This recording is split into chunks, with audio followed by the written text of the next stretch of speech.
പയ്യന്നൂരിൽ CPM നിയന്ത്രണത്തിലുള്ള സഹകരണ ബാങ്ക് ചതുപ്പ് നിലം വാങ്ങിയത് 5 ഇരട്ടി വില നൽകി എന്ന രേഖകൾ പുറത്തായതോടെ CPM പൊതുസമൂഹത്തിൽ വീണ്ടും നാണം കെടുകയാണ്. അയ്യപ്പന്റെ സ്വർണം കൊള്ളയടിച്ച സഖാക്കൾ രക്തസാക്ഷിയുടെ ചോരമണമുള്ള ഫണ്ടും കൊള്ളയടിച്ചു എന്ന വാർത്തക്ക് പിന്നാലെയാണ് ഭൂമിക്കൊള്ളയുടെ ഞെട്ടിപ്പിക്കുന്ന വിവരങ്ങളും പുറത്തുവരുന്നത്. പയ്യന്നൂരിൽ CPM നിയന്ത്രണത്തിലുള്ള സഹകരണ ബാങ്ക് ഭൂമി വാങ്ങിയതിലെ പകൽ കൊള്ളയുടെ കണക്ക് ഏഷ്യാനെറ്റ് ന്യൂസാണ് പുറത്തുവിട്ടിരിക്കുന്നത്. 20 കോടിയിലധികം രൂപ ചെലവിട്ട് ഒരേക്കർ ചതുപ്പ് ഭൂമി വാങ്ങിയതിലാണ് തട്ടിപ്പ് നടന്നത്. ഈ ഇടപാടിൽ TI മധുസൂദനൻ MLAക്കും ഇടനിലക്കാർക്കും പങ്കുള്ളതായി നേരത്തെ V കുഞ്ഞികൃഷ്ണൻ ആരോപിച്ചിരുന്നു. തുടർന്നാണ് അദ്ദേഹത്തെ പാർട്ടിയിൽ നിന്ന് പുറത്താക്കിയത്. വൻ കൊള്ളയുടെ വിവരങ്ങൾ പുറത്തു വന്നിട്ടും CPM തെറ്റ് സമ്മതിക്കുന്നില്ല. പയ്യന്നൂർ ടൗണിൽ ഭൂമിക്ക് അത്രയും തന്നെ വിലയുണ്ട് എന്നാണ് പാർട്ടി ജില്ലാ സെക്രട്ടറിയുടെ ന്യായീകരണം. ചതുപ്പ് നിലമായതിനാൽ നിർമ്മാണ പ്രവർത്തനങ്ങൾ നടത്താനാവാത്തതുകൊണ്ട് 8 വർഷമായി ഈ ഭൂമി ഉപയോഗശൂന്യമായി കിടക്കുകയാണ്.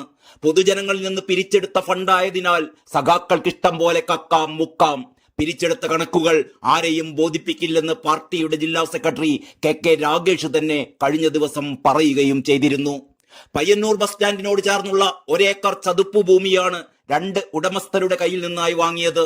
വെള്ളൂർ സ്വദേശിയായ പുളുക്കൽ സുധാകരനിൽ നിന്ന് പയ്യന്നൂർ കോപ്പറേറ്റീവ് റൂറൽ ബാങ്ക് ആദ്യം വാങ്ങിയത് 35 സെന്റ് സ്ഥലം. 2018 മാർച്ചിൽ ഈ ഭൂമി ബാങ്കിന്റെ പേരിൽ രജിസ്റ്റർ ചെയ്തത് 7.25 കോടിയിലധികം രൂപക്കായിരുന്നു. രണ്ടാമത്തെ ഭൂമി 68 സെന്റ് ഡോക്ടർ A റായൻ പയ്യിൽ നിന്നും കുടുംബത്തിൽ നിന്നും വാങ്ങി. 2018 ജൂലൈയിൽ ഈ ഭൂമി ബാങ്കിന്റെ പേരിൽ രജിസ്റ്റർ ചെയ്തത് 14 കോടി രൂപക്കായിരുന്നു. എന്നാൽ ഈ ഭൂമിയുടെ മുൻ അവകാശികൾ 2011ലും 2015ലും ഈ സ്ഥലങ്ങൾ വാങ്ങിയത് സെന്റിന് വെറും 4 ലക്ഷത്തിൽ താഴെ വിലക്കാണ് എന്നും രേഖകൾ പറയുന്നു. ഈ സ്ഥലമാണ് 6 വർഷം കഴിയുമ്പോൾ സെന്റിന് 19 ലക്ഷത്തിനടുത്ത് വില കൊടുത്ത് CPM നിയന്ത്രണത്തിലുള്ള ബാങ്ക് വാങ്ങുന്നത്. അതിനുശേഷം തൊട്ടടുത്തുള്ള ഭൂമിയുടെ പോലും കച്ചവടം നടന്നത് സെന്റിന് 5 ലക്ഷത്തിന് എന്ന താരതമ്യം കൂടി അറിയുമ്പോൾ വെട്ടിപ്പ് വ്യക്തം. ഈ ഇടപാടിൽ സാമ്പത്തിക തിരിമറി നടന്നു എന്നാണ് V കുഞ്ഞികൃഷ്ണൻ ആരോപിച്ചിരുന്നത്. 2022 സഹകരണ ഓഡിറ്റ് കുഞ്ഞികൃഷ്ണന്റെ വാദങ്ങളെ ശരിവെക്കുകയും ചെയ്യുന്നു. 2008 തണ്ണീർത്തട നെൽവയൽ സംരക്ഷണ നിയമപ്രകാരം നിർമ്മാണ പ്രവൃത്തി നടത്താൻ പറ്റാത്ത ഭൂമി വാങ്ങിയതിൽ ജാഗ്രത കുറവുണ്ടായി എന്ന് അടിവരയിടുന്നു. എന്നാൽ പയ്യന്നൂരിൽ ഭൂമിക്ക് ഇത്രയും വിലയുണ്ട് എന്നാണ് CPM ഇപ്പോഴും പറഞ്ഞുകൊണ്ടിരിക്കുന്നത്.